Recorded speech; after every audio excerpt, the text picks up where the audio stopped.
Hi, welcome to YOYO Times. The paper in the Lancet was much anticipated as the Oxford University's experimental vaccine has been touted as one of the front runners among over 20 vaccine candidates that have entered human trial stage. He much awaited preliminary data on Oxford University's phase 1 and phase 2 trials on the Covid-19 vaccine showed that there was no major adverse reaction and it induced a strong antibody and T-cell immune response among the participants. The vaccine triggered a T-cell response within 14 days of vaccination and an antibody response within 28 days, a paper published in the Lancet journal said.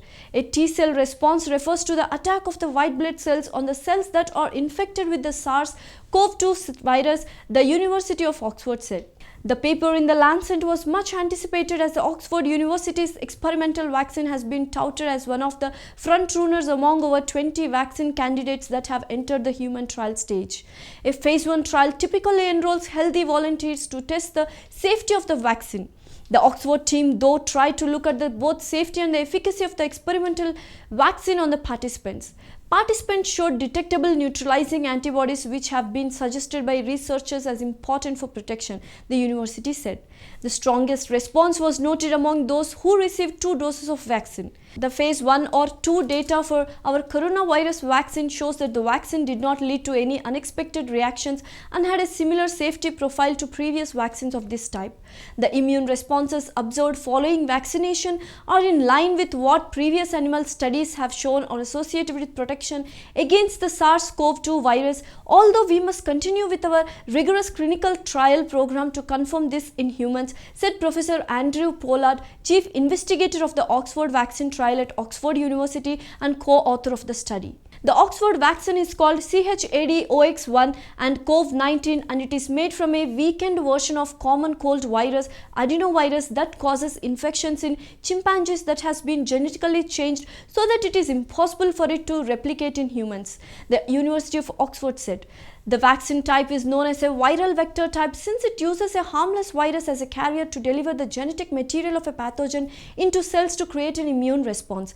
In an earlier study on monkeys, the vaccine was found effective in preventing pneumonia. As per the paper published in Lancet, 1,077 healthy adults were involved in the initial trials. They underwent a screening for their full medical history and their blood and urine tested for positive. Hepatitis B and C, full blood count, kidney and liver function tests and urinary screen for blood, protein and glucose. The participants were divided into 2 groups of 543 and 534 people. One group received a shot of the experimental vaccine and the other received a meningococcal conjugate vaccine. Compared to the control group or the one given a meningitis vaccine, the SARS-CoV-2 vaccine caused minor effects more frequently. However, the effects were offset by taking paracetamol, which was given prior to the vaccination. Fatigue and headache were the most commonly reported reactions. Fatigue was reported in the coronavirus vaccine group by 340 participants without paracetamol and 40 with paracetamol. In the meningitis group, 227 participants without paracetamol reported fatigue and 21 with paracetamol. Headaches were reported in the coronavirus vaccine group by 331 participants without paracetamol and 34 with paracetamol, and in the meningitis group by 195 participants without paracetamol and 21 participants with paracetamol. Currently, phase 3 trials have begun in South Africa and Brazil. These countries were chosen for the trials to enable adequate participation in the trials. The phase 3 part of the study involves assessing how the vaccine works in a large number of people over the age of 18. This group will allow assessment of how well the vaccine works to protect people from becoming infected with COVID-19, University of Oxford had said.